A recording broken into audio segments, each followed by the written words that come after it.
13절, 12, 13입니다.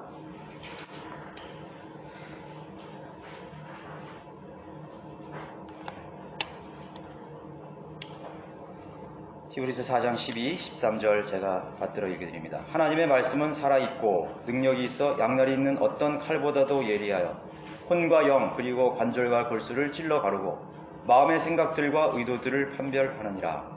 그 어떤 피조물도 그분 앞에 나타나지 않는 것이 하나도 없느니 오직 만물이 우리가 회개해야 하는 그분의 눈앞에 벌거벗은 채로 명백히 드러나게 되느니라. 오늘 제가 강론드릴 말씀의 제목은 대상인가 주체인가, 대상인가 주체인가 뭐로 말씀을 드리겠습니다. 하나님께서 우리에게 주신 귀한 선물은 그분의 독생자를 세상에 보내주신 일이죠. 그거보다 더 귀한 선물은 없습니다. 그래서 예수 그리스도는 온 인류와 온 민족의 소망이 되시고 또 유일한 생명이 되어주시는 거죠. 나는 길이요 진리요 생명이라 이렇게 말씀하신 대로 그분은 유일하신 소망이며 길이며 생명이며 진리가 되는 것이죠. 두 번째 선물이 있다면 무엇이겠습니까? 바로 영감으로 기록하신 성경을 인간에게 주신 것입니다. 인간의 언어로 된 각 민족에게 주신 성경을 우리에게 주셨다는 거예요. 만약에 성경을 안 주셨다면 어떻게 되겠습니까? 상상할 수 없습니다. 성경은 하나님의 자녀들이 가장 가치 있고 의미 있게 지상생활을 할 수 있도록 우리에게 주는 지침서와 같은 것입니다. 또 인생의 문제들을 어떻게 풀어야 하는지, 또 가장 인간답게 사는 법이 무엇인지, 인간으로 태어나서 사람으로 태어나서 가장 사람답게 살아야 되는 것에 대해서 가르쳐주는 중요한 교훈 임금이십니다. 그래서 말씀을 사랑하고 존경해야 존중해야 될 이유가 여기에 있는 것이죠. 성경, 즉 하나님의 말씀들은 천지 만물을 지으신 하나님의 신격이고 인격이라는 말이죠. 그리고 그분의 음성이며 얼굴입니다. 그래서 모든 인류의 문제, 크게는 우리 모든 인류의 문제죠. 또 민족과 국가들, 역사, 환경, 경제, 문화, 정치, 학문 모든 것을 비롯해서 개개인의 생애의 모든 문제들에 대해서 답을 내려줄 수 있는 것이 바로 하나님의 말씀드리는 것입니다. 인간은 죄인으로 출생했기 때문에 죄의 문제들과 그 결과들을 안고 살 수밖에 없습니다. 우리는 죽는 순간까지 육신의 정욕과 안목의 정욕과 생의 자랑 속에서 항상 갈등하면서 살아가게 되는 것이에요. 그것은 바로 죄값입니다. 생로병사라는 것은 바로 죄값이에요. 죄인이고 죄를 지었기 때문에 인생의 문제들이 생겨나고 또 늙고 병들고 불행이 닥쳐오고 원치 않은 역경과 고난들에 우리가 맞닥뜨리게 되는 것입니다. 죄값이에요. 그것을 누구에게 불평하면 안 돼요. 내가 죄인이기 때문에 당연히 받는 고통이구나. 그게 바로 하나님 앞에 심판받는 사람들의 태도인 것입니다. 그래서 인간관계의 문제도 모두 죄의 결과입니다. 여러분, 인간관계에 갈등이 있죠? 여러분들이 죄성대로 살면, 여러분들이 세상 가치관이나 육신대로 살면 사람들과의 갈등이 계속 일어납니다. 그러나 여러분이 성령 충만한 사람이 되면은 갈등이 없어요. 갈등이 없어집니다. 그래서 예수 그리스도께서 지상에 오신 목적은 궁극적으로 유대인들을 통해서 지상에 그분의 왕국을 세우는 그런 일이었습니다. 왕국을 성취하는 일이었어요. 인간의 구원은 두 번째예요. 성경을 모르는 사람들은 인간의 구원이 첫 번째 목적이라 생각하는데, 예수님이 이 세상에 오신 목적이 인간 구원이라면 멸망하는 사람이 없어야 됩니다. 다 성취해야 되죠. 그러나 구원받는 사람은 극소수라는 거예요. 구원은 덤으로 주는 것입니다. 하나님의 은혜로 우리에게 덤으로 주는 것입니다. 하나님께서 구원을 위해서 오셨는데 첫 번째는 모든 인류가 아니었어요. 우리가 아니었어요. 자기 백성 이스라엘을 구원하기 위한 거예요. 그래서 나는 잃어버린 하나님의 사람들, 잃어버린 나의 백성들을 구원하시기 위해서 오신 것입니다.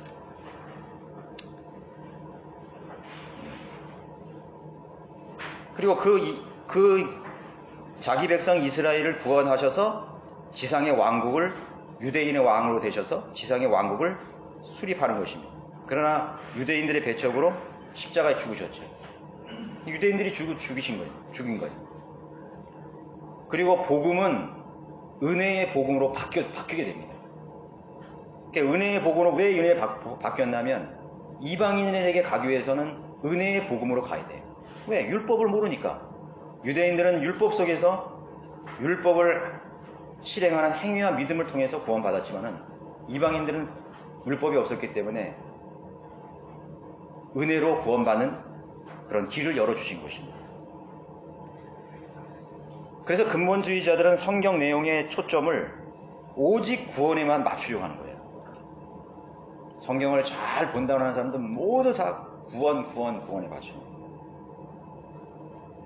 창세기에서 계시록까지 모두 십자가에만 다 초점을 맞춰버리고, 그렇기 때문에 그리스도인다운 생애를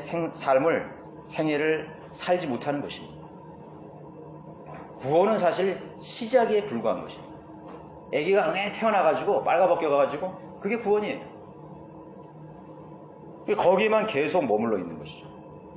구원 받기 위해서 믿음 생활을 하는 거예요. 그 첫 번째를 위해서 죽을 때까지 구원 받기 위해서 신앙 생활을 하는 거예요. 잘못했죠. 왜?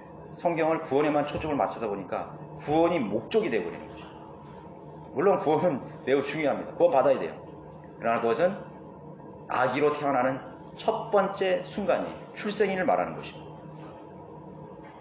구원받기 위해서는 사실 성경이 없어도 돼요.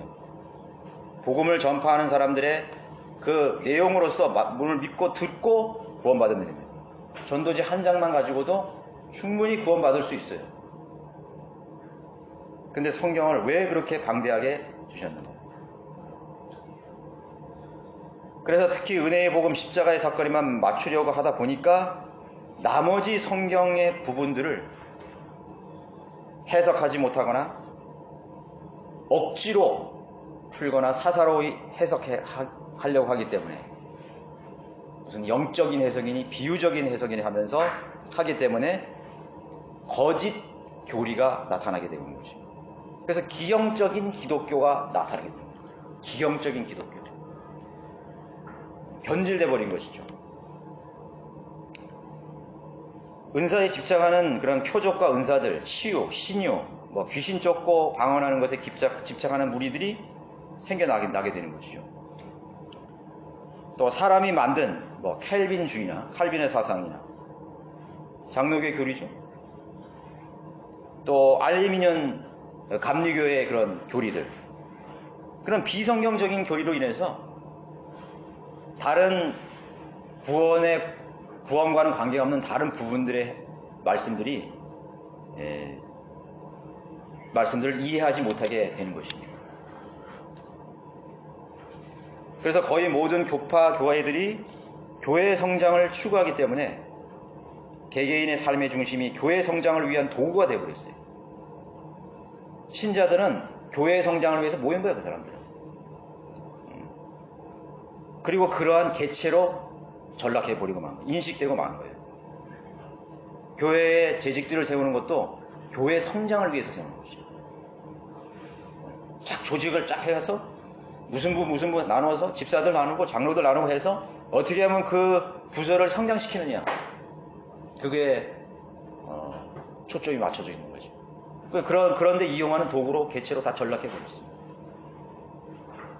성령이라는 것은 거듭난 그리스도인이 성장해서 하나님의 일꾼으로 또 그리스도의 군사로서 성장해서 영적 전쟁에 참여할 수 있도록 자격을 갖추도록 해주는 것입니다.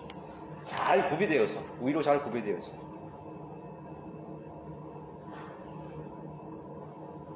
영적인 그런 군사가 되는, 군인이 되는, 용사들이 되어야 된다는 거예요. 그래서 여러분, 입대하는 나이가 몇 살이죠? 아주 가장 인생에서 꽃다운 날이, 굉장히 왕성한 날이 18살에서 20살 그때에 입대를 시키는 것이에요. 가장 성장한 나이에, 가장 모든 것이 최상의 그 컨디션을 갖추는 시대에 군대를 가게 되는 것이에요. 영적 군사가 되기 위해서는 그렇게 되는 거예요. 10살짜리에게 군복을 절대 입히지 않는 거예요. 예. 마찬가지로 그리스도인도 성장하지 않으면 영적인 싸움을 수행할 수가 없는 것입니다. 그래서 맨날 베이비 크리스찬이 되는 거예요. 육신적인 카르날 크리스찬, 육신적인 크리스찬이 되는 거예요. 유치한 사람, 그런 사람이 어떻게 영적 전쟁을 수행할 수 있겠습니까? 그 성경의 목적은 바로 그리스도의 군사로 그 사람을 성장시키기 위해서, 구원받은 후에 그리스도의 군사로서 성장시키기 위해서 주신 침소인 것입니다. 오늘 본문에 너희는 마귀의 술책에 대항하여 설 수 있도록, 에베소서 6장 10절에 너희는 마귀의 술책에 대항하여 설 수 있도록 하나님의 전신 갑옷을 입어라. 전신, 로마 제국 시대의 바울은 로마 제국의 군인을 본 것입니다. 최상의 무장을 한 전신 갑옷을 입은 군인을 본 것입니다. 디모데전서 6장 12절에는 말씀하시기를 믿음의 선한 싸움을 싸우라. 영원한 생명을 붙잡으라. 이를 위하여 내가 부르심을 받았고 많은 증인들 앞에서 선한 고백으로 고백하였느니라. 여기 마찬가지로 믿음의 선한 싸움을 싸우라 그랬죠.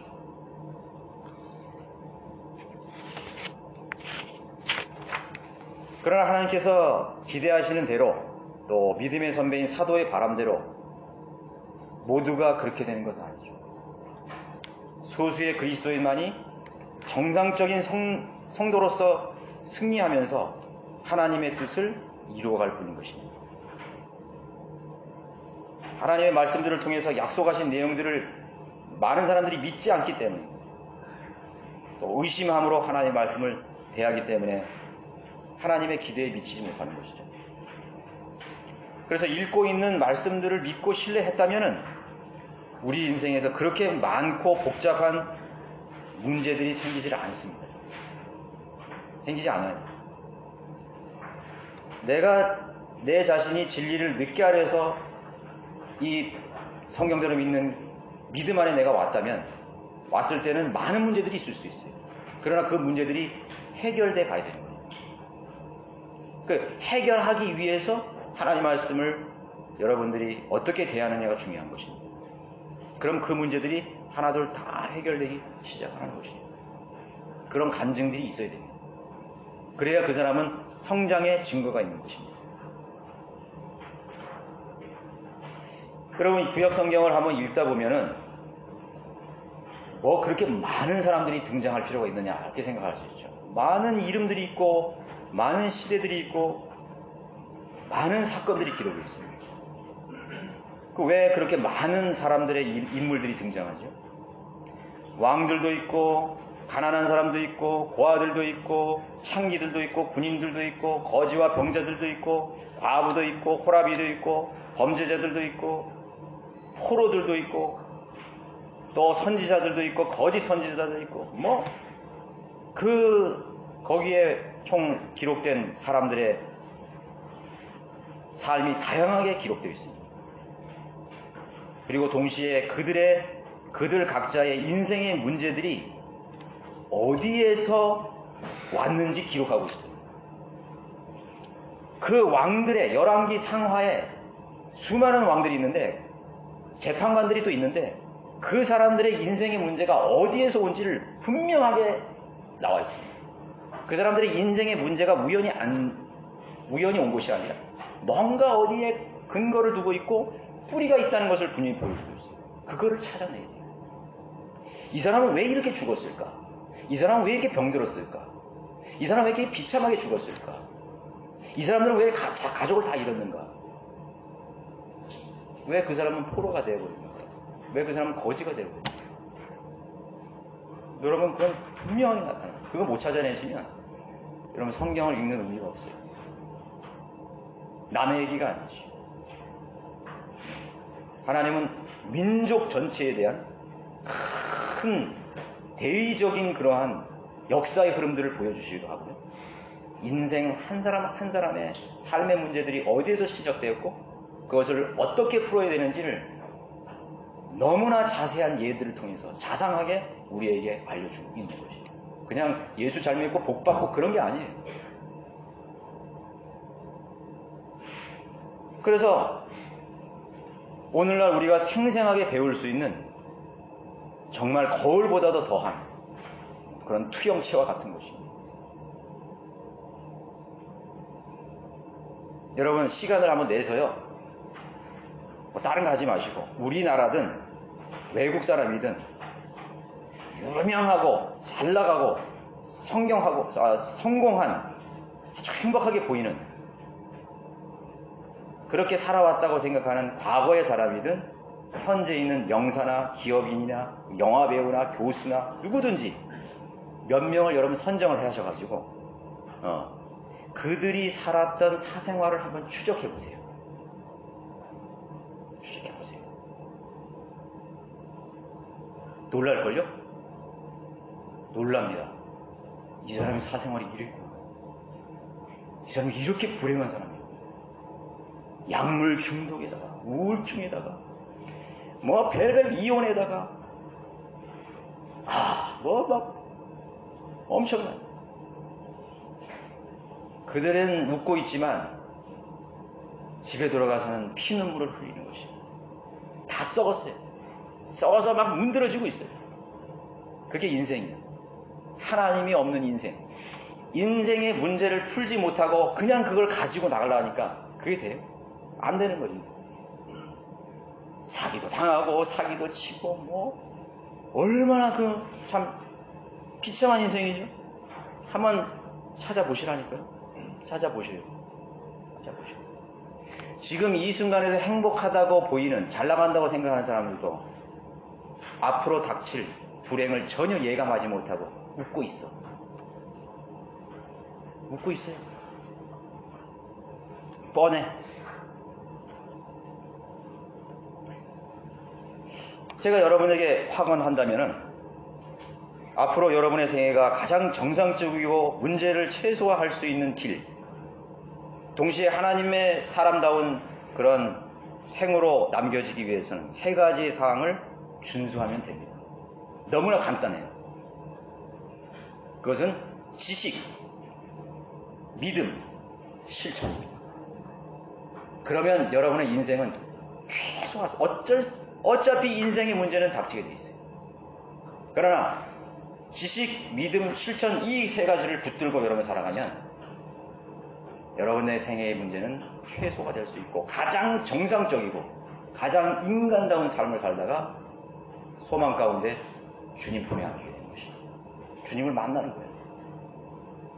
그걸 잘 기억하고 계시죠? 지식이라는 것은 하나님의 말씀들이죠. 진리의 지식들을 말하는 거예요. 하나님의 뜻은 모든 사람이 구원을 받고 진리의 지식에 이르기를 원하신다고 말씀하셨어요. 그래서 진리의 지식인 말씀들을 체계적이고 자세하게 공부를 해야 됩니다. 그래야 뭐 알죠. 하나님 말씀이 뭔지를 아는 것입니다. 그래서 성경은 공부하라고 명령하고 있습니다. 스터디하라고 그랬습니다. 그리고 그 지식을 믿어야 됩니다. 신뢰해야 됩니다. 그리고 그 지식을 바탕으로 여러분의 생활에서 실행하면 그것으로 가장 보람된 인생을 살게 되는 거죠. 많이 들었지만 사실은 그렇게 아직 하고 있지 않아요. 그래서 많은 사람들이 인생의 문제가 생기는 것입니다. 자, 첫 번째 지식은 하나님, 예수 그리스도에 관한 지식들입니다. 이스라엘 민족이 이방 국가들에게 나라를 빼앗기고 흩어져 버린 이유가 있는 거죠. 호세아 4장 6절에 내 백성이 지식의 부족으로 멸망하는구나. 지식의 부족으로 멸망한다. 망한다 이거예요. 망해버리는 것입니다. 내가 지식을 거부하였으므로 나도 또한 너를 거부하리니 내가 나에게 제사장이 되지 못하리라. 내가 내 하나님의 율법을 잊었으니 나도 또한 내 자녀를 잊어버리라. 지식을 거부했기 때문에 인생의 문제가 생긴 거예요. 네, 여러분 로마서도 한번 보십시오. 그게 뭐 구약 사람들만 그렇게 하는 게 아니에요. 근데 지식 때문에 그런 게 아니에요. 로마서 1장 28절에 뭐라고 그랬어요? 뿐만 아니라 그들은 자기들의 지식 가운데 하나님 두기를 싫어하니 하나님께서 그들을 버림받은 마음에 내버려 두시어 온당치 아니한 일을 하게 하셨다. 그들은 모든 불의, 음행, 사악, 탐욕, 악의로 가득 찼고 시기살인, 분쟁, 사기, 악독이 가득하며 수구름 거느린 자들이요 비방하는 자들이요 하나님을 미워하는 자들이요 모욕을 주며 교만하며 자기 자랑만 하며 악한 일들을 꾀하는 자들이요 부모를 거역하며 몰지각하며 약속을 저버리며 무정하며 화해하지 아니하며 무자비한 자들이라. 그들은 이 같은 일을 행하는 자들이 마땅히 죽음에 처해져야 한다는 하나님의 심판을 알면서도 이 같은 일을 행할 뿐 아니라 이런 일을 행하는 자들을 좋게 여깁니다. 이게 이런 결과들이 어디서 나왔어요? 지식을 거부했기 때문에. 하나님 아는 지식을 거부했기 때문에 그들을 내버려 두신 거야. 여러분 이 말이 얼마나 이 무서운 말인지 아세요? 내버려 둬. 여러분 유기견이라 그러죠? 유기견. 가슴에 품고 앉다 기르다가 그 개를 길바닥에 버려버렸어. 유기된 애완용 여러분 그 얼마나 비참해요.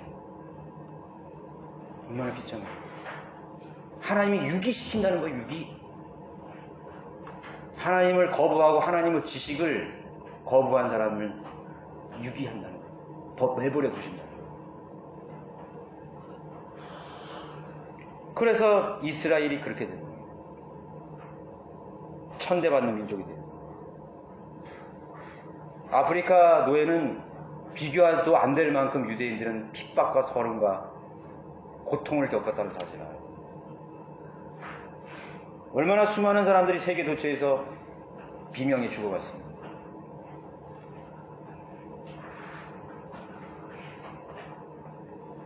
내 민족이 지식의 부족으로 멸망하도다. 내 지식을 거부했기 때문에 또 마찬가지예요. 이건 오늘 로마서는 이방의 민족들에게 말하고 이방의 인간 사람들에게 말하는 것입니다. 하나님께서 내버려 두십니다. 그는 인생의 수많은 문제들, 죄들로 얽히게 된 것입니다. 히브리서 4장 여러분 12절 오늘 읽은 데 한번 보세요. 한번 깊이 생각해 보셨어요? 하나님 말씀은 살아있고 능력이 있고 양날이 있는 어떤 칼보다도 예리하여 혼과 영 그리고 관절과 골수를 찔러 가르고 마음의 생각들과 의도들을 판별하십니다. 이 하나님의 말씀이 사람의 영혼, 몸에 다 관여하는 것입니다. 그리고 그 몸 안으로 들어가서 관절과 골수에 침투해서 어떤 강력한 힘을 발휘한다는 것을 말하고 있어요. 이건 비유적인 건 아니에요. 하나님의 말씀이 예리한 칼보다 더 예리하다 그래요. 그것을 여러분 상상하시겠어요? 여러분 레이저 있잖아요. 레이저. 지금은 비수술로 레이저를 쏴가지고 그 몸 안에 있는 돌을 다 깨서 분해해 버리잖아요. 그 눈에 안 보이는 레이저가. 그거보다 더 강력한 것이죠. 레이저는 빛이잖아요.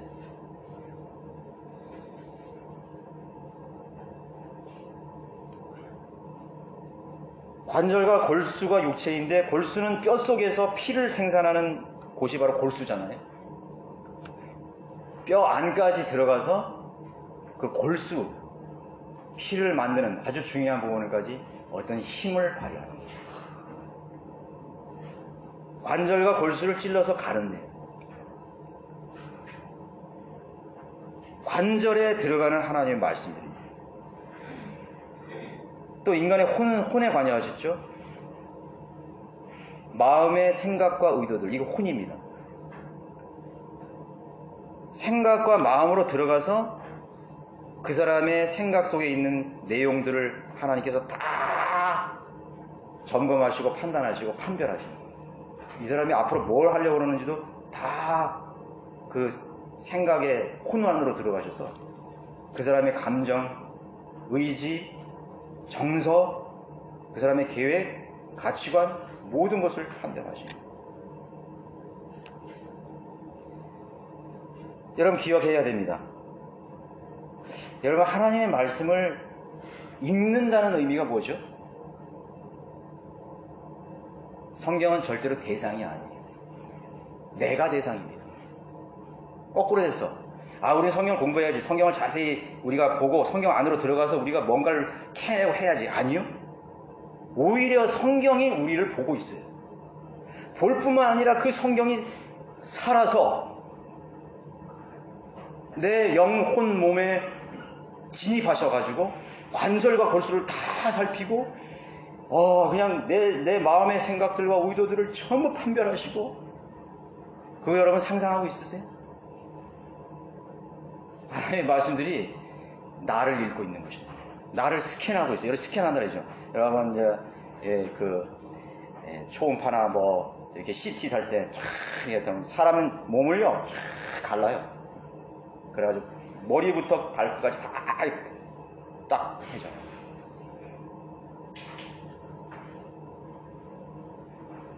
하나님의 말씀은 그것보다 더합니다. 인간의 과학의 한계는 육체지만은 하나님의 말씀은 한계가 없어요.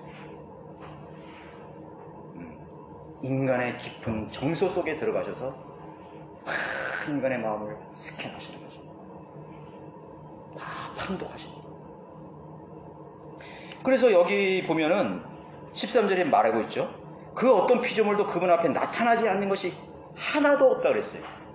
숨길 것이 아무것도 없어. 아무리 그 사람이 사람의 눈을 피하고 나 혼자 생각하고 나 혼자 계획하고 내가 어둠 속에서 하는 그런 계획하는 모든 것들을 모른다고 생각하지만 어떤 피조물도 하나님 앞에 나타날 수 없어요. 나타나지 않는 것이 오직 만물이 뭐라 했어요?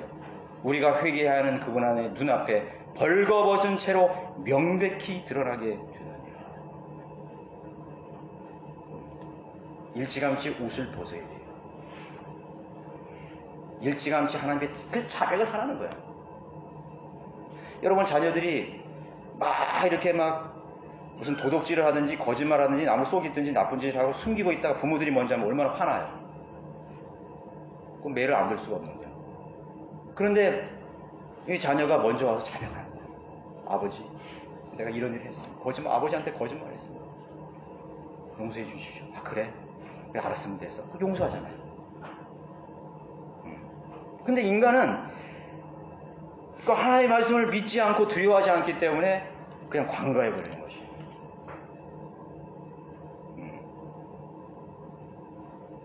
대충 하죠? 하나님 앞에? 여러분 하나님 앞에 여러분들이 기도하고 선한 일을 대충 하셨던 적이 있나요? 여러분 자백하셔야 돼요. 자백하셔야 돼요. 난 주님 뜻대로 살겠습니다. 은혜 받았을 때는 못하는 게 없죠. 내가 주님을 위해서 헌신하겠습니다. 주님을 뭘 하겠습니다. 내 생애를 바치겠습니다. 다 어디로 간 거예요? 하나님의 말씀을 잘 공부하고 지식을 하나님을 아는 진리의 지식이 뭔지를 알아야 돼요. 여러분 이것을 깊이 생각해 버려야 돼요.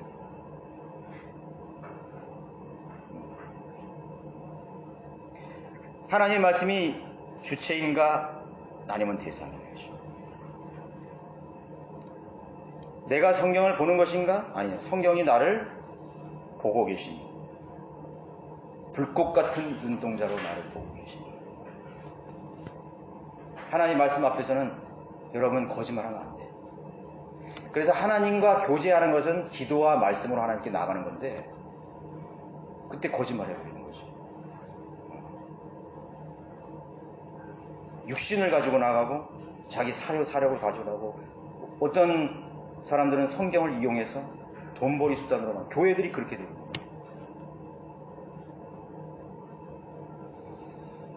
아니에요. 그렇기 때문에 하나님을 두려워하지를 못하는 것이죠. 내가 성경을 읽거나 묵상하거나 공부하거나 성경 속의 말씀들이 하는 것이 아니라 성경 속의 말씀들이 일제히 꿈틀거리면서 살아서 내 눈과 귀와 피부와 콧구멍과 귀를 통해서 공기를 통해서 나의 몸 구석구석으로 스며들어가서 하나님의 활동을 시작하는 것이에요. 그거 아니에요? 얼마나 신기해요. 저는 이 말씀을 수십 번 수백 번 읽어보았지만 소름이 끼쳤던 적은 이번이 처음이에요. 여기 손에 소름이 끼쳤어요. 어제 새벽에. 확 머리가 뿌ጭ뿌해지면서.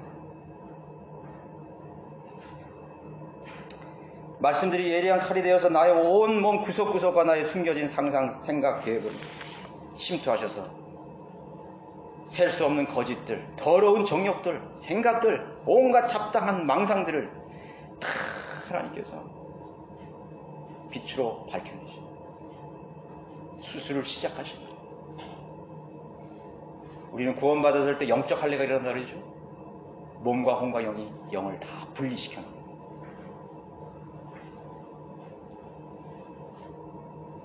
은사주의들 자들만 병을 치료하는 것이 아니에요. 그 사람들이 병을 치료한다는 것은 다른 차원이죠.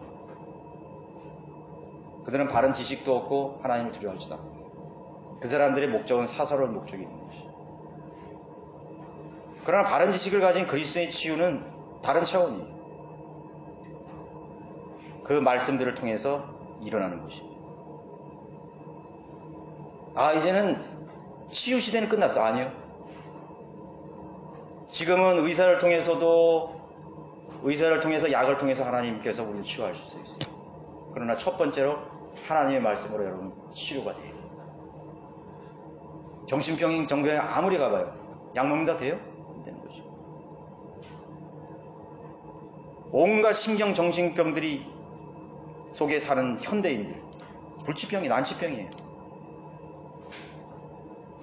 인간에게는 5,000가지 이상의 병을 알아내지 못했어요. 치료가 안 해요. 정신병이 우울증, 공황장애 그런 것만 있을 것 같아요? 아니에요. 마귀들이, 악령들이 그 사람 속에서 활동하기 때문에 수천 가지의 정신병이 있을 거라고. 그 인간이 어떻게 그걸 밝혀낼 수 있어요? 하나님의 말씀만으로 치유받을 수 있는 것이죠. 치유받을 수 있는 것이죠. 여러분 가정에 그런 사람이 있다면 답을 제시해 주세요. 치유받을 수 있는 방법이 딱 한 가지 있다. 하나님의 말씀이, 지식이 다 깨끗하게 가는 거예요. 근데 왜 안 그래요? 그 사람이 원하지 않기 때문에 안 돼요. 어제 그저께도 어떤 자매님이 저한테 전화했어요. 자기 교회에 여자 집사가 공황중에 우울증이 심각하다. 병원에 가도 안 된다. 그래서 저보고 와서 좀 상담하고 기도해달라 했는데 제가 그래서 일하다 가겠다 그랬어요. 난 답이 있습니까? 조금 이따 전화가 왔어요. 본인이 원하지 않는데. 그럼 놔두라고. 그 사람이 원할 때 되는 거지. 안 원하는데 억지로 가서 기도해 준다고 그러거나 안 된다고.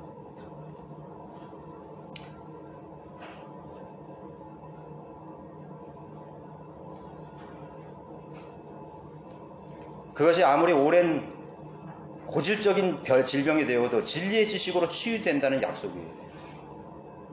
하나님의 말씀이 살아있고 능력이 있어서 양날 입는 칼보다 예리해서 혼과 영, 관절과 골수를 들어가서 무엇을 하시겠어요? 왜 들어가는 거예요? 거기에 왜 들어가시는 거예요? 왜 그것을 찔러 가르는 거예요? 정상적인 상태로 만들기 위해서 들어가는 거예요. 인간답게 살도록 만드는 거예요. 건강하게 만들기 위해서 들어가는 거예요. 건전한 생각과 건전한 삶을 살게 하도록, 인간다운 삶을 살도록 하기 위해서 생각과 의도들을 판별하시는 거예요. 얼마나 감사하지 않아요? 감사하죠. 내가 뭔데? 자, 은사주의자들은 무조건 믿음을 외치면서 주장하는 것입니다. 치료가 안 되면 그 사람 믿음이 부족하고 핑계를 대요. 그러나 본문의 뜻은 말씀들이 그 사람 안으로 들어가서 치유를 결정하신다는 거예요. 치유를 결정하는 것이 그 당사자도 아니고 나도 아니에요. 나도 아니고 그 사람도 아니라니까. 제가 그랬잖아요. 주체자는 누구예요? 하나님이시기 때문에 하나님 말씀이 주체예요. 그 사람을 치료시키는 것도 하나님께서 결정하시는 거예요. 여기 판별한다고 그랬잖아요. 못 고치기 때문에 못하는 게 아니에요. 내 생각을, 내 계획을 무조건 관철시키려거나 자기 고집으로 밀어비치는 것이 아니에요. 믿습니다 하고 되는 게 아니에요. 말씀들 자체가 내 안에 들어와서 내 모든 그런 조건들을 옳은지 그른지를 판별하시고 그리고 그분의 뜻으로 행하는 것입니다. 그러니까 우리가 할 일은 뭐예요? 자비를 구하는 거죠. 플리즈, 제발. 내가 인간이 뭔데 교만하게 하나님 앞에 이래라 저래라 하는 것이에요. 응? 하나님 나 고쳐주세요. 내 인생 문제 해결해 주세요. 하나님께서 결정하시는 거예요. 여러분 자비를 구해보셨어요? 엎드려서?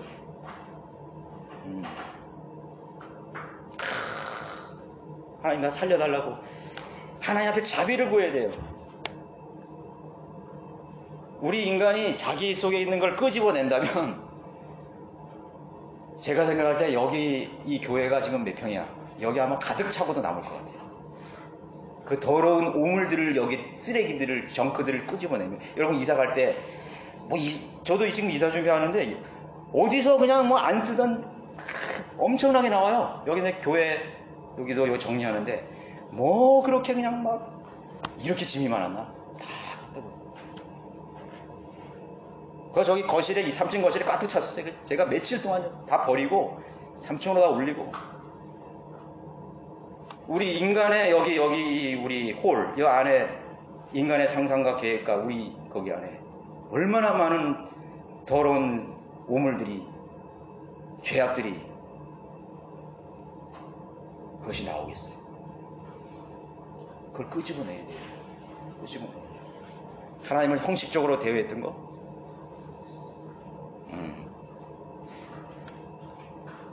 그런데 나는 교만하게도 그냥 내가 받을 조건이 있다고 이렇게 떼뜨듯이 그렇게 하는 것이죠. 먼저 선행돼야 될 일이 있잖아요. 그 사람 안에 하나님께서 정화시켜야 돼요. 그리스도의 보혈로 정화시켜요. 하나님의 말씀으로 정화시켜요. 내 생각과 내 모든 교만들이 다 십자가 앞에 다 죽어버리고 이제 텅 빈 마음으로 겸손하게 하나님의 자비의 보좌 안에 서 나아가야 되는 것이죠. 그러면 주님께서 결정해 주시는 것이죠. 내가 너를 치유하마. 내가 너의 인생을 지금부터 해결해 준다. 내가 개입해. 너의 인생에 개입해서 너를 돕겠다.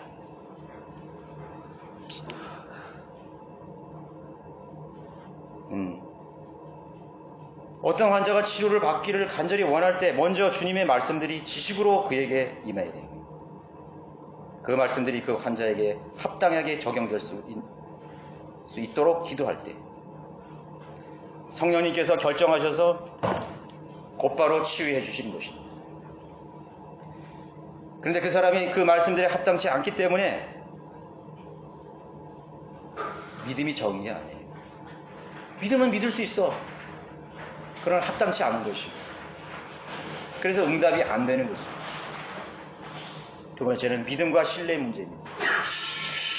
영적 성장은 변칙적 성장이나 예외적인 성장이 결코 아니에요. 영적 성장이라는 것은 믿음의 성장이라는 것은 예외적인 성장이 없다는 거예요. 가령 교회에 오래 다녔으니까 그 사람이 성장하겠다. 이거는 변칙적인 성장이에요. 그 사람이 무슨 직분이 있어. 장로고 목사고 집사고 변칙적인 거예요. 그런 거 없어요. 그 사람은 원래 크리스찬 가정에서 태어나요. 소위 모태신앙이라는 거죠. 어려서부터 신앙생활을 했어요. 뭐 기독교 학교를 다녔어. 심지어는 신학교 과정도 거쳤어. 다 변칙이에요. 그건 인정이 안 되는 거예요. 영적 성장과는 관계없어요. 진리의 지식을 바르게 공부하지 않는 격려를 통해서는 영적 성장이 진행되지 않는다는 점을 알아야 돼요. 변질된 교회의 신자들이 그 거짓 교회에서 나오지 않으면서 성장하기를 기대하는 거예요. 지금 수많은 사람들이 있습니다. 책이나 우리 바른 성경도 보지요. 또 이 책도 보지요. 심지어는 인터넷으로도 공부를 하고 있어요. 변칙적인 과정, 예외적인 과정, 성장이 안 돼요. 그 사람은 여전히 거짓 교회에 있어요. 변질된 교회가 있어요. 배교한 교회에 있단 말이에요. 그 사람은 성장할 수가 없어요. 어떤 사람들은 목사가 거듭나지도 않은 교회에서 설교를 듣고 있어. 와, 그 사람 입에서 그렇게 얘기해요, 말로. 자기 목사에게 복음을 좀 누구한테 전해달라니까 목사가 나는 나는 확신이 없다 그래요. 죽어봐야 한다 그러고 딴 얘기만 해준다는 거죠. 우리 교회 한 직장 동료는 처음으로 자기 부모가 다니는 교회에 출석하려고 그러니까 저기 뭐 큰 교회예요, 감리교회. 목사님이 자기 집에 신방을 온대. 그래서 신방 잘 받으라 그랬어요. 내가. 잘 한번 들어보라고. 다음날 출근해서 그 친구한테 물었어요. 그 목사님이 와서 무엇을 하셨습니까? 했는지 물어봤어요. 그냥 뭐 교회 잘 다니고 뭐 인생에 뭐 이런 교훈 같은 거 몇 가지 해줬다는 거죠. 따라오라고. 그 친구 보고 나 오토바이 타고 다니니까 차에 타라고. 거기서 복음 전해서 구원받았어요.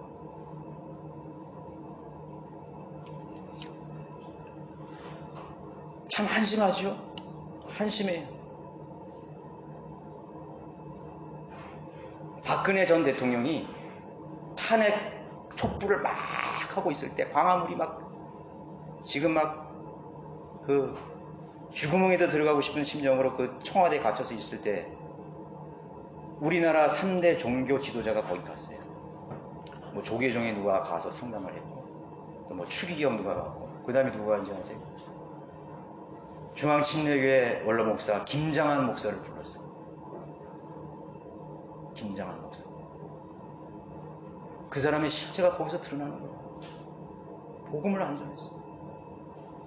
가장 중요한 복음을 안 전했어요.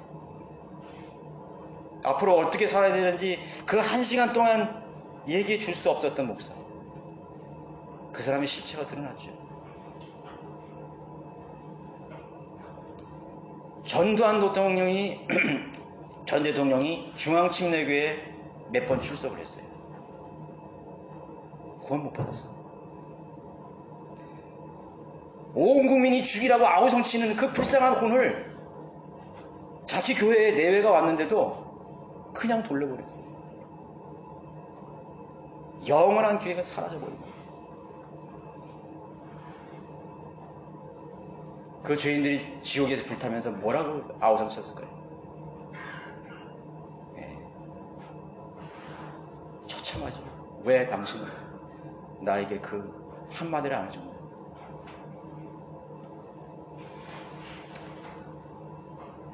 그런 교회에서 어떻게 그 사람을 이 영적 성장을 기도할 수 있겠어요? 아, 우리 교회도 영과 진리로 그렇게 예배한다고 그러고. 그런 교회에서 어떻게 하나님 예배 받아주시는 거예요? 예배가 아니에요, 그건. 큰 오두막집 같은 지붕은 숭숭 뚫려지고 비도 줄줄 새는 곳에서 드리는 참된 경배를 하나님 받아주시는 거예요. 아니면 꼭 그런 데서만 하는 게 아니에요. 하나님께서 영과 진리로 바른 진리 속에서 성장하고 거듭나서 하나님을 아는 사람들을 통해서 하나님 경배를 받아주시는 거예요. 경배 받아주시는 거예요. 인도에서는 어떤 소년이 예배를 드리기 위해서 매주 5시간을 걸어간대요. 장렬하는 그 뜨거운 밀림을 아스팔트를 맨발로. 그런데 그 시간이 너무 기쁘다는 거죠. 너무 기쁘다는 거죠. 현대 그리스도인이 얼마나 배가 불렀어요. 라오디케아 교회 시대잖아요. 라오디케아 교회 시대.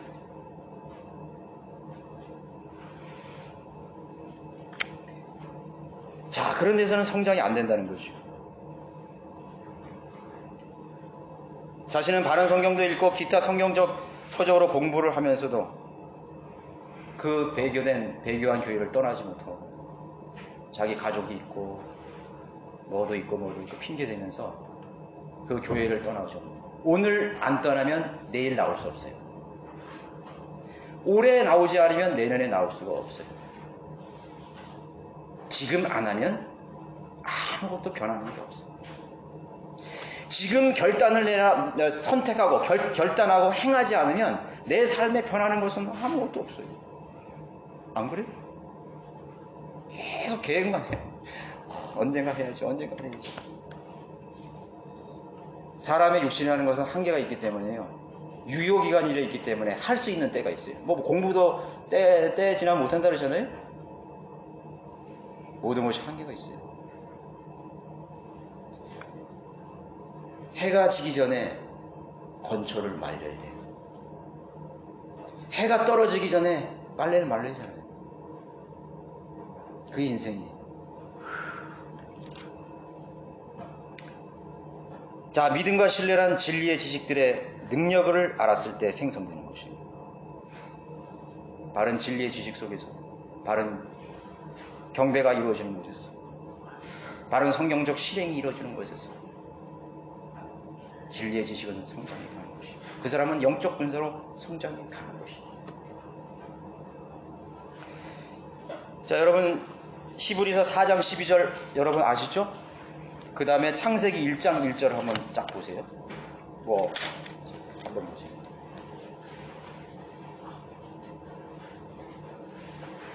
태초에 하나님께서 하늘과 땅을 창조하셨느니라. 3절에 하나님께서 말씀하시기를 빛이 있으라 하시니 빛이 있더라.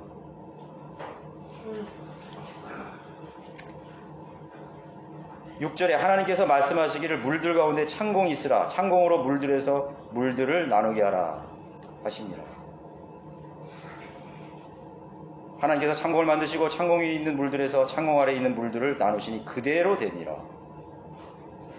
9절에 보세요. 하나님께서 말씀하시기를 하늘 아래의 물들이 한 곳으로 함께 모이고 마른 곳이 드러나니라 하시니 그대로 되니라. 여기 20절에 한번 보세요. 한번 제가 건너뛰면서 대충 보겠습니다. 하나님께서 말씀하시기를 물들은 생명이 있는 동물들과 땅 하늘의 넓은 창공에 있는 나는 새를 풍성히 내라 하시며 하나님께서 큰 고래들과 물들에서 풍성하게 나온 움직이는 모든 생물을 그 종류대로 날개 있는 모든 생들을 그 종류대로 창조하시니라. 하나님께서 보시니 그것이 좋았더라. 하나님께서 그들에게 복을 주시며 말씀하시기를 다산하고 번성하며 바다의 물들에 충만하라. 새들도 땅에 번성하라 하시니라. 여러분 오늘 제가 이거 읽어드린 구절하고 히브리서 4장 12절의 말씀에 차이가 있다고 생각하세요? 차이가 있어요?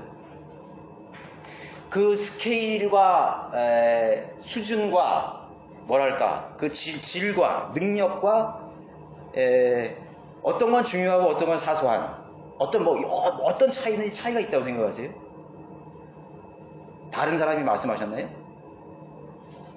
이 하나님의 말씀이라고 된 4장 12절의 말씀과 천지를 창조하시는 어마어마한 스케일에 상상할 수 없는 그 규모의 하나님의 역사 속에 어떤 차이가 있다고 생각하세요? 차이가 있다고 생각하면 여러분 하나님 신뢰할 수 없어요. 여러분 요한복음 21장 6절에 한번 보실까요? 요한복음 21장 6절.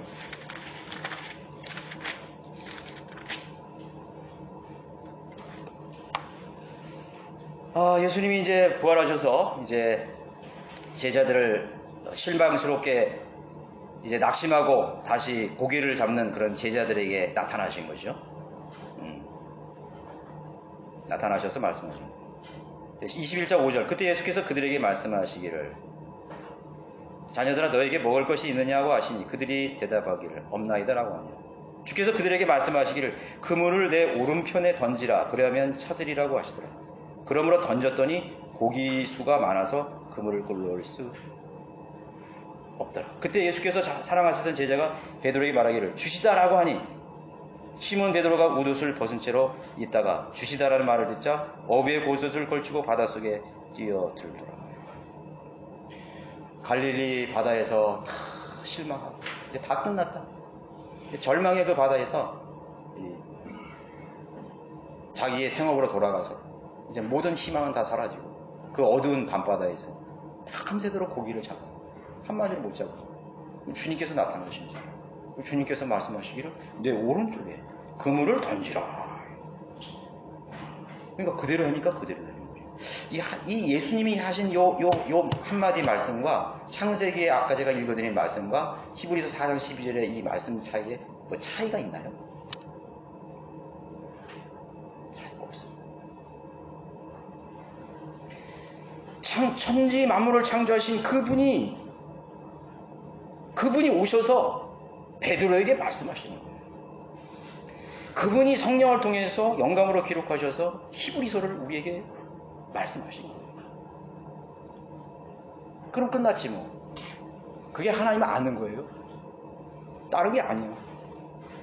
우리가 능력 있는 삶,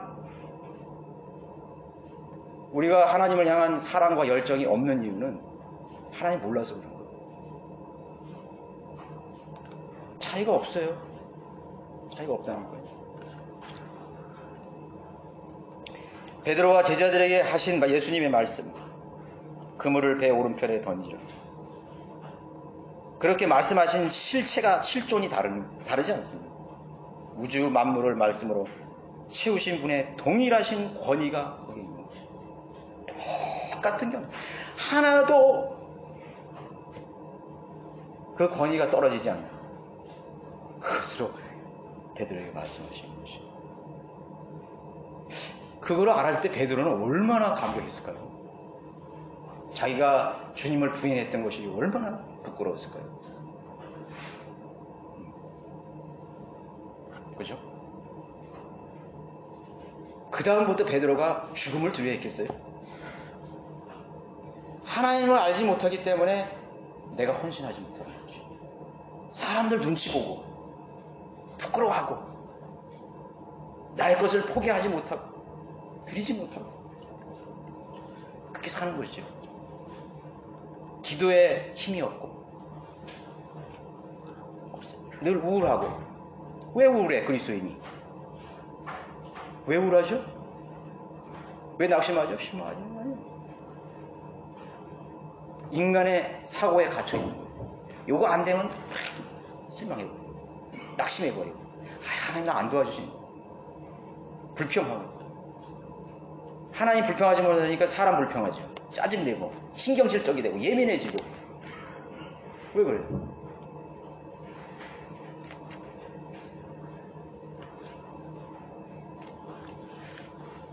그 사람은 성장하지 못하는 것이죠.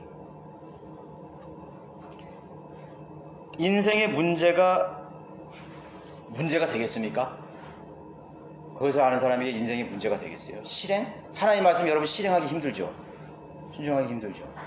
전 단계가 아니기 때문에. 진리의 지식을 알고 그걸 믿음으로 신뢰할 줄 알고 그러면 그 사람의 실행은 자동적으로 일어나는 것이죠. 자동적으로 일어나는 것이죠. 야, 내가 지금까지 뭐 했지? 쓸데없는 일만 했구나. 야, 내가 지금 시간을 어디다 다 말했지? 어디다 내가 돈을 썼지? 전부 쓸데없는 일을 했구나. 촌음같이 지나가는 인생이 촌음같이 지나가는. 여러분 그것을 오늘 깊이 마음에 새기기 바랍니다. 그리스도인이라는 것은 성령님께서는 우리에게 생명을 주시기 원합니다. 활력을. 여러분 이렇게 믿음 생활하다가 저기 사람들 보면은 얼굴빛이 이제 좀 어두워지기 시작하는 사람이 있어요. 점점 막 지쳐 보이고, 막 피곤하고, 어두워 보여. 막 실망하고, 막 활력도 없고, 그때 같지 않아. 죽어가고 있는 거지. 믿음이 형식적이 돼가는 거지.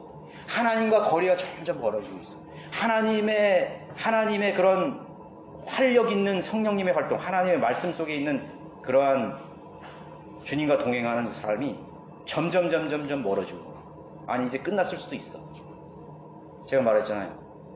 처음에 자동차가 시동 걸어서 출발할 때는 참 힘들어요. 힘들어요. 1단에서 좀 힘들어. 그러나 고속도로에 한번 진입하면 그 속도로 그냥 가잖아요. 그냥 시동을 꺼도 간다고. 그거 똑같은 거예요. 자기가 무슨 믿음 생활을 왔다 갔다 하니까 뭐 그 전에 하던 거 하고 일 갔다 하니까 이미 그 사람은 시동 꺼져 있어요. 야, 뭐 그렇게까지 안 해도 뭐 일 다 저절로 돼. 뭐 기도 안 해도 뭐 하나님 앞에 내가 그렇게 나가서 그렇게 하나님 앞에 간구 안 드려도 다 뭐 되네. 뭐 일찍 뭐 잘 되네. 뭐 돈도 있고 뭐 집도 있고 뭐 다 뭐 보장되니까 이제 뭐. 그럼 시동 그 사람 끝난 거예요. 그 사람이 믿음을 버린다고 해서 그 사람들이 갑자기 망하고 그런 게 아니라고. 오히려 사업 잘 되고 돈도 잘 벌고 더 편안해질 수 있어요. 그게 뭐예요? 시동이 꺼진 차가 고속도로를 지금 달리고 있는 거라니까. 유대인들이 그렇게 살았다는 거예요. 금방 우상 숭배하고 이교도를 숭배하고 하나님 말씀 떠났을 때 당장 하나님이 심판해 온 게 아니에요. 잘 됐어. 다 잘 되고 있어. 하나님 앞에 반역하고 선지자 죽여도 아무 일이 안 난 거예요. 그런데 몇십 년 후에 히스기야 왕이 눈이 뽑히고 자기가 보는 앞에서 두 아들이 거기서 능지처참을 당하고, 응? 그건 한 예예요. 구약 성경의 인물들 다 읽어봐요. 당장 안 일어난다니까요. 이세벨이 어떻게 죽었어? 아방이 어떻게 죽었어요? 그러니까 우리 인생도, 우리의 믿음 생활도 그렇게 가는 것이에요. 이렇게 뭐 열심히 뭐 이렇게 뭐 설치지 말자, 우리. 뭐 이렇게 깊이 빠지지 말자고, 우리가 뭐 그렇게까지 주님 섬겨. 이렇게 뭐, 사역자들이 하는 일이고 뭐, 그렇게 하는 일이지. 이렇게 빠져요. 인생의 문제가 또 일어나는 것이죠. 또 닥쳐.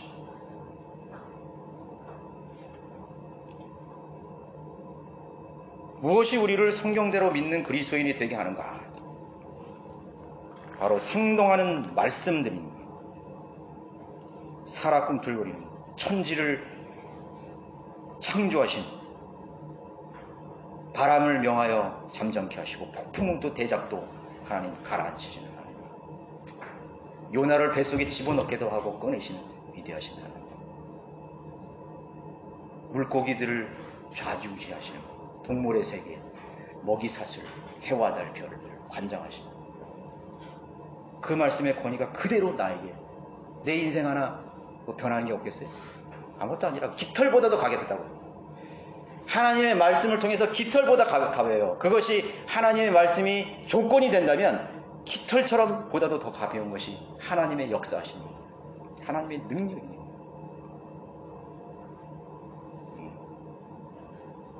하나님이 내버려 두시면요, 감기로도 죽을 수 있어요.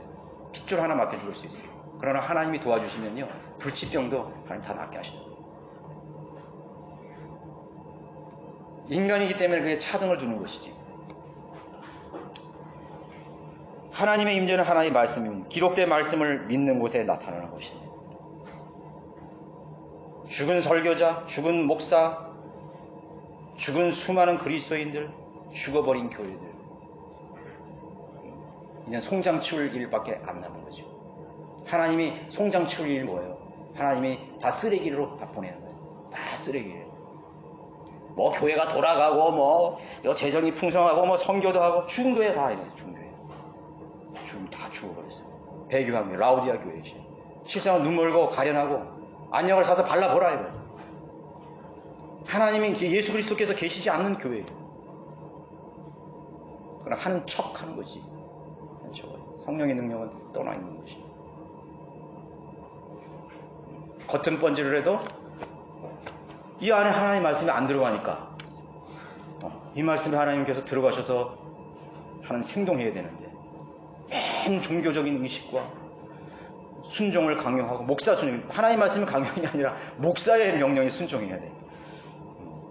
일사불란하게 움직여야 돼. 목사의 명령에 뭐가 재질대로 탁 해서 움직여야 되고 뭐이랑 뭐이랑 탁 이렇게. 저는 여러분들에게 뭐 혹시 모르세요. 제가 모르게 여러분들에게 무슨 명령하고 그런 적이 있나요? 저는 여러분의 마음속에 스스로 솟구치는 하나님의 말씀을 통해서 나는 일하길 바래. 하다못해 여기 교회에 쓰레기 하나 버리는 것까지 나는 여러분들의 그 마음속에서 일어나는 자발적인 자원하는 마음으로 하기를 바라요. 그거 아니면 다 불평이 생기거든. 나만 하나? 에휴, 나만 하나? 나 이런 걸 해야 되냐? 교회가 뭐 이래? 이거 뭐 다른 교회는 뭐 휘황찬란하고 그러는데 뭐 이렇지? 좀 이따 가야 되겠다? 뭐 이런 생각이 하고 말이죠. 그런 사람들 다 갔잖아요. 가봤어.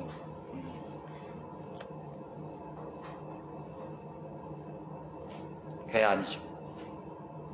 그게 아닌 것이죠. 자, 왜 기적이 일어나지 않는 것입니까? 왜 간증이 없습니까? 실행하지 않아서 그런 것이죠. 실행해보지 않아서 그런 것이죠. 여러분의 삶에 그런 간증들이 늘 있기를 저는 간절히 바랍니다. 모두 일어나셔서 525장